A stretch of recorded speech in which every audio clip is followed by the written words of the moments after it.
A company whose sole job is to provide water and safe water is clearly failing if it doesn't. But maybe it is culpable if, when alerted to the potential failure because of Facebook concerns and the sharing of social media in Devon, if it initially says, no, please drink the water's safe, and then follows it up by saying it's not safe and fails to communicate that lack of safety to all the residents in the area. So the elderly particularly are exposed to a foul virus because of the inadequacy of communication in the 21st century. This is nonsensical. It's it's essential for the water company boffins to get on their bikes and go around the villages and the towns and let people know, if necessary, by knocking on doors, that the water they are providing is unsafe, and then it needs to come out of their pockets. Is it a criminal issue? It may well be. This is about negligence on a large scale because they're raking in money, they're fat cats, but it's also about a care of duty which they're failing. And certainly they should be paying significantly. Water is a commodity that we should be able to trust, certainly in the 21st century.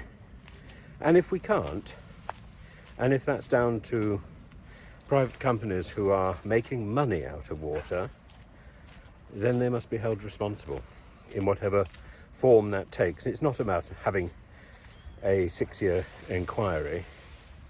It's about getting the compensation to the people who have been threatened, whose lives have been damaged, whose anxiety levels have been spiked because of the inadequacy of the company that is supposedly providing water in Devon.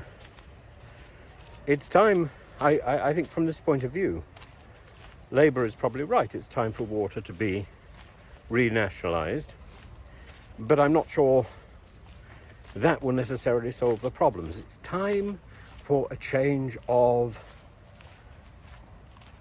attitude,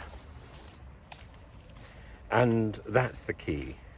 It's the change of attitude. It's the recognition of responsibility, and that should be the same whether somebody is providing electricity, water, or indeed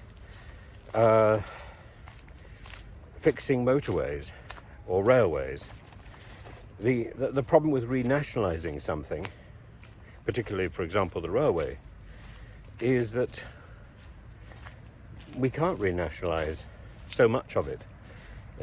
When the trains themselves are leased, they don't actually belong to the companies who are using them.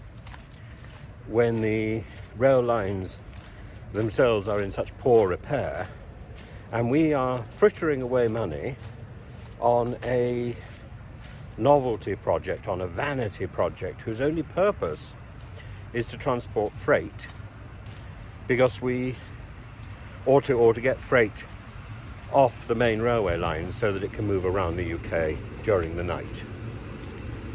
And we often forget about that extraordinary usage of the railways when we've all gone to bed.